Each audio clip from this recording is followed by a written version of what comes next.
Hey, what's up, guys? Dark Signer here. Welcome to my channel again. I haven't uploaded in, I don't know, it's been months, I think, at this point. After YCS, Pasadena, I just kind of like, just didn't really want to upload. I was kind of just like self-loading on like the fact that I, again, bubbled another YCS. I forget what place I finished, like 60 something. I went 8-1, day one. Like, I was in 10th place, Roberto Gomez. And then I lost back-to-back. I lost to Dominic Couch, and I lost to like this other Flunder player. I was playing Flunder. My two losses were to Flunder and then Dominic Couch. I just played really bad against Couch. I went into that mindset of like, this guy's really, really good. And I just kind of gave him like too much credit, which I shouldn't have, and I just played really bad. I ended up misplaying like 6 times, I think I counted. If I just don't misplay one of those 6 times, like literally just once, like I can misplay the other 5, and I still win that game. But yeah, it just happened, and I couldn't do anything. My last round opponent, he was playing Flunder. He didn't top either. He was sitting literally the last place. I was literally the highest XT. He was literally the bottom. But yeah, he ended up not making it. He got like 40 something, even though he was X2. And yeah, and this time I've still been playing. Still been messing around. Went undefeated a couple times in this deck already, so I kind of wanted to show it to you guys. I'm gonna be changing it up a lot, but this is the version I've been playing. This is the one I've been going undefeated with. But the thing that I do have the issue with this deck is that you play too many like combo starters in a way, because the whole point is just to get to a sold. But at first I was playing 60 versions with the Sprite Elf package. But the issue is that obviously Elf got banned, so I had to take away the adventure stuff and a bunch of stuff because it conflicts with my normal summon. So I ended up making this one, so it's 41. But I feel like it's too small. I feel like I have to make it bigger. I mean, obviously I still went undefeated like multiple tournaments with it. But the issue is like, again, like I feel like I could be doing better with like other like cards, just because like I lose a lot of game 1s and then game 2 and 3s I just like dominate. If I go second, I mean, sorry. If I go first, it's like just insane. Doesn't matter what I draw. The end board is like disgusting. So yeah. So I kind of started off with like I guess the engines, like, cause like it kind of there's different parts to it instead of just going like monsters and stuff. So the first one are the Libromancer stuff. So you have 3 fire, 2 green, just because like these alone are like, to me they're not as great just because like I don't know, just like the way what they search, I guess, in a way. And then this one, obviously you can't get it off a teleport, with this one you can. So I have like 5 copies of this and 3 of these, so it's fine. And then again, like I wanted to minimize like everything. This is like the bare minimum I could play. So 1 and then 1. So essentially these two kind of go hand in hand. This is like part of the combo. You just search it out. So the whole I'll show you guys the combo afterwards. For the spells that come with it, you have 2. Or the field spell, you don't want to play 3 of this because obviously there's only once per turn. But obviously this card's ridiculous. If you don't know what it does, it just lets you ritual summon and it also searches one of them. So the whole point is to go like this guy into the field spell, this guy into this guy, and then this guy into this guy. And then you'll search this one in the part of the combo. So you can kind of draw any of them except for the field spell. The field spell's kind of bad sometimes. Like drawing it is not the same as drawing the geek, so. And then 3 emergency teleports because it gets you the geek, and then yeah, same thing as just drawing the geek. And then you do need some ritual monsters, obviously. And then so the best ones right now are the Mikanko. So these things are insane. This card is like honestly like the whole play with this deck is honestly like super insane. Like you can go first, your end board is ridiculous. You go second, you literally just snatch steal all their monsters and then you just beat them anyways. And then 1 and 1. I've never used this card's effect. I've never even really summoned this card outside of like just like linking it off or synchroing with. This card's like honestly I don't know what it does for my deck. Outside of like it becomes like a cute thing if I like on their turn.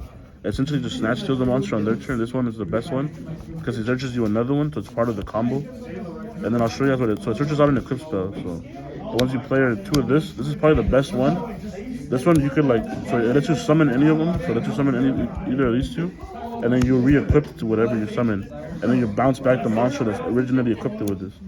So in your combo, you do it to yourself if you go first. But you can do it to your opponent's monsters, which is honestly like ridiculous. There's this one, which is like essentially a snatch steal for you. It just steals your opponents right away. So there's like cute plays where like you end up like summoning this on their turn and then equipping their monster to it. So the fire, this one just lets you reborn one, and then you can reborn one of their monsters if you wanted to. Like if they have a huge like monster, you could like reborn it to try to crash with this. So this has another. So I didn't explain this. So this one you could reveal it. You search your deck for any Mikanko card, and then you discard a card. And then when it's on the field, quick effect, you could equip an equip spell to an appropriate target. So this card's ridiculous. This engine is honestly just insane. And then the ways to summon it, I play both. Because there's situations where like you want this, like especially if you draw like a kind of a mediocre hand, and you want to just be able to like bend 10 into this. So this is like the actual ritual spell, and then this one is just kind of like it lets you summon it for free, and then you can banish it from the graveyard to send one. So the whole point is to like use this, and then with this one you banish to send one, so you end up sending the one that snatch steals them, and then on their turn you bring it back, so then you snatch steal them. So. And then this thing, I have another effect too, where like if you ritual summon with it, it also pops cards on the field up into the amount of like eclipse spells, and then like it burns it for 1,000. So it's pretty, honestly, it's pretty insane. I guess like extenders, it's kind of hard to say extenders with these cards, but so 2 diviner and then 1 Gildaga. So this is literally like the whole point of the combo. Like this is literally like like what you do every single game when you go first. Games 2 and 3, I cited out a lot. You can be a savage and leave it in, but like obviously you don't really need to. These are fine. These are also tuners, so that kind of comes up. Sometimes you can make Baron, because like the line of play with this makes it so that you get savage, but this one gives you Baron. So. But this one obviously you can't do the full extent to the combo. You have to have a second piece to make the combo. Whereas this one, you could draw any ritual monster, and you'll be fine. Benton. This thing it searches this. This is like the whole combo, literally. I'll show you to you guys after. For the other, I want to say like extenders, but it's just kind of like a soul target. So you can play 2 of this guy if you want to, but I just play this because this guy could actually sometimes come up to where you need another monster without having a ritual spell. So that's why it's searchable. You're literally just gonna pitch it off the thing, so it's just searchable with the soul. And then this is like the whole point of the combo. You can't play 2. I think I'm gonna go to a 60 card version and then like play 2 of this as well. Because again, like I draw these cards a lot. Like a lot of these like are like combo pieces, so I draw them a lot. Because obviously like with it being 40 cards, you can still do the combo. Like there's different ways to go about it. But like yesterday, I drew like I thought that was the worst hand like possible, like imaginable. Like literally, like everything was in my hand, and I still ended up full combo. So. 2 illusion, and this is literally just a ritual monster. And then sometimes it comes up to where you need to like link into something, but that's about it. Like literally, like this is just a ritual monster that's like it gives you another monster because it lets you make like a Palooza and stuff like that, so it's just really good. And it gives you access to dark as well. 3 lava golem. This card in this deck is disgusting. Like right now in the format, this card's already disgusting as it is. But the fact that I could like lava golem them and then bounce it back and then lava golem them again is ridiculous. Not just that, but like I could also like give it to them and then take it back and OTK them. Like this card is insane in this deck. It's insane. It's insane. 3 prep obviously just searches out ritual monster. And then 2 tactics. You can't play the other one. If you want, you can play like 2 of the other one and then 1 of this, because like obviously that one works on standby phases. But I don't know. I just didn't want more cards that do the same thing. I was fine with just these 2. And then the Libromancer trap is kind of how you get on the Dark Ruler. The only way you really lose is to like double Dark Ruler, because most of the time you have a negate with Savage and then you have something else. You usually just kind of want to be able to stop Dark Ruler, so just this. So yeah, so like Book of Eclipse, all the other ones you can just stop them, and then this is the one that becomes like for Dark Ruler. I guess for the side deck, so I played 2 Book of Eclipse and then 1 Lunar. So essentially I just wanted different cards that do the same thing. But with this one could get Ash Blossom. And a lot of people are starting to lean towards Ash Blossom, and in my deck a lot of cards are ashable, so they're gonna leave them in. So like obviously like I just wanted another card that I could play around things. So yeah, so just that. It's pretty much the only reason why the Lunar is in there. This is honestly the best card. I'm probably gonna end up maining this as well. I think this card just destroys like pretty much the entire meta. Not that many decks outside of like that weird Naturia deck that Pack and them were playing. Built negates, they're all just like trying to make you stop playing. As long as you leave 1 zone, because they're gonna try to take away my monster zones obviously. But as long as you leave 1 zone for me to evenly match the Kashira deck, you just beat it. Like. So the whole point is like there's no negates. There's literally none except for Naturia. So just having access to this is disgusting. When you go first, another way to like just stop pretty much everything for the most part. because your combo again is like disgusting. So, what's it called? I don't have another sleeve. I lost the sleeve, but so 2 Lancia. I don't want to play 3 just because it's searchable. So most of the time when you go first, you just add it. So I might even cut like the 1 and just what's it called? But again, Kashiro can't really do anything if you Lancia them. And again, it's searchable. So, but I don't know. I might just go back to 1, but we'll see. I just thought that the second one was better when I go second, but you kind of just beat that deck already as it is. 3 barriers. This is kind of what I was kind of like debating on, like playing like a trap trick with this. Just because like obviously this card is just insane right now in this format. It hits like literally every deck. But yeah, it's pretty much like it literally ends like everyone's turn for the most part. And then 1 hard piece. This card is just for Labyrinth, honestly. Same thing with like the Evenlease. I mean obviously they work against everything right now, but Labyrinth is probably the biggest deck you want to hit. This thing just outs everything, like when you just OTK them. Because the whole deck literally is going to recur everything back. So you just want to be able to just destroy the whole deck. And then as far as the extra deck goes, I played 2 big boys, obviously. Different scenarios. They both kind of do the same thing where they just kill your opponent. 1 dark, just like utility for the most part. You play the Masquerena to go with like the Unicorn. You can also make like Appaloosa if you want. A lot of times you end with Appaloosa on your board. You play this thing just because like good generic link too that you can just kind of ritual and then draw 2, so it's fine. This is for the combo, but it also beats over Babushka. That's why I don't play the other one, just because this one just beats over the Babushka. Sold is like literally your entire combo. This thing, it just came out. This one's actually pretty insane. A lot of the time it fixes my issues when I have too many fairies and I want to drop Christia. And then what it does is just kind of you shuffle 1 ritual and then you return a card on your opponent's side of the field. And then you contribute it to reborn back a ritual. So there's a cute play where you could like use the girl, end up putting something back, whatever. You could put like a Ben 10 or whatever you want. And then what's it called? On their turn, you're able to tribute it, bring out the Mikanko ritual, and then snatch steal them. So it's like another like interruption. And then the whole combo, I guess, would be like 2 arc lights, 1 Cupid pitch, the savage you make during the combo, and then if you draw the other one, obviously you make the Baron. So these are like your end board, you know what I mean? Obviously, like you can kind of push and make some more, but like the generic like combo, I guess. And I'll kind of show you guys. So it's like it involves like either of these guys, doesn't matter which one. You could draw emergency teleport, whatever you want, and then you could draw any of the rituals, like the big ones. And then doesn't matter which one you draw, as long as you have any ritual that lets you summon. So the whole point is to, so let's say you summon this guy, so you reveal whatever. So you summon him, you get the second one, right? So then you get the field spell. I'm not sure where it's at. I don't know if you want to zoom in a little bit, Vinny, because I'm gonna put the whole field right now.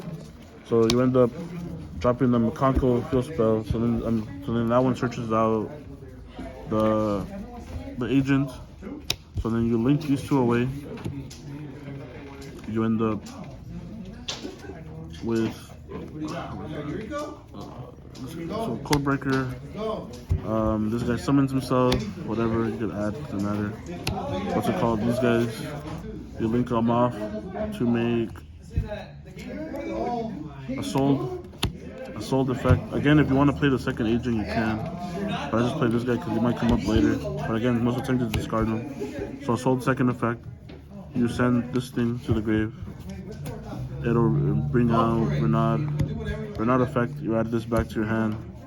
You activate it on Reinard, or what is his name? And then what's it called? You bring out the fire. It re-equips to the fire. Fire triggers. You add back fire. You synchro these guys. You bring out Cupid pitch. You level it up. This thing falls off. Whatever. Activate fire. Bring this one back. You synchro these. It's a 5 and a 3. So you end up making your savage. Savage triggers. The Cupid pitch triggers. So you equip whatever. And then savage will search out the Gildagara.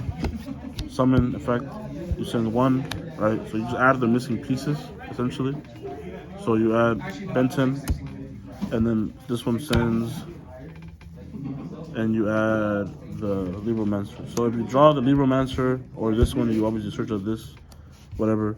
You don't really need this. It's kind of like adding to it. So like a lot of time, if you have like the other guy, the illusion, you're still fine. Sometimes it might be better just because you're able to bring out the guy and then link these into what's it called, Appaloosa, which you still can, but what's it called? But yeah, well, you might not be able to, especially because of the 4, sorry, before Christia. So you have this, so you end up using the Ben 10 and this guy, so you end up summoning him. Ben 10 triggers, you search your deck for Christia, he'll activate, he'll give you the trap, so now you're protected from Dark Ruler. So now you have the trap protected from Dark Ruler, and then what's it called?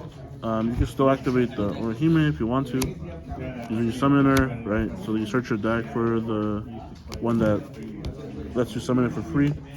You can discard the Libromancer or this guy. Sometimes I discard him because the Libromancer gives me a play next turn. So you summon it, you banish this to send the quick play, right? So then now you have all this. So now you have exactly 4 fairies engraved. You have the Ben 10, the 2 arc lights, and then the Cupid pitch. So you're able to just drop Christia. Christia activates, so you add back your Ben 10. You set this, you activate the Mikanko card to equip. You can equip whichever one doesn't matter to the Christia. So now that Christia can't be destroyed by card effects. So what's it called? So this is pretty much your board. So essentially, like you have a negate here, you have a negate here. Can't be destroyed by card effects, and then it's honestly pretty hard to out. They have to have like 3 cards essentially to like out your board, and even then it's still kind of like you have a lot of follow-up plays because you still have access to a bunch of stuff. Obviously, you can still take things. So like if they say they activate like Book of Eclipse, you negate. They go imperm. I don't know. They negate, and then they finally use like Dark Ruler. You still have like a bunch of monsters they have to beat over, which is honestly kind of hard. Or you could like, I don't know. You could also link these two and make something too. But or there's situations where like, what's it called? Obviously, if you have like illusion or something, you end up on Appaloosa. But again, they have to have like 3 ways to stop you, and they have to be able to play with 3 cards, which a lot of decks kind of can. But you're able to do a bunch of stuff with these 2 next turn as well.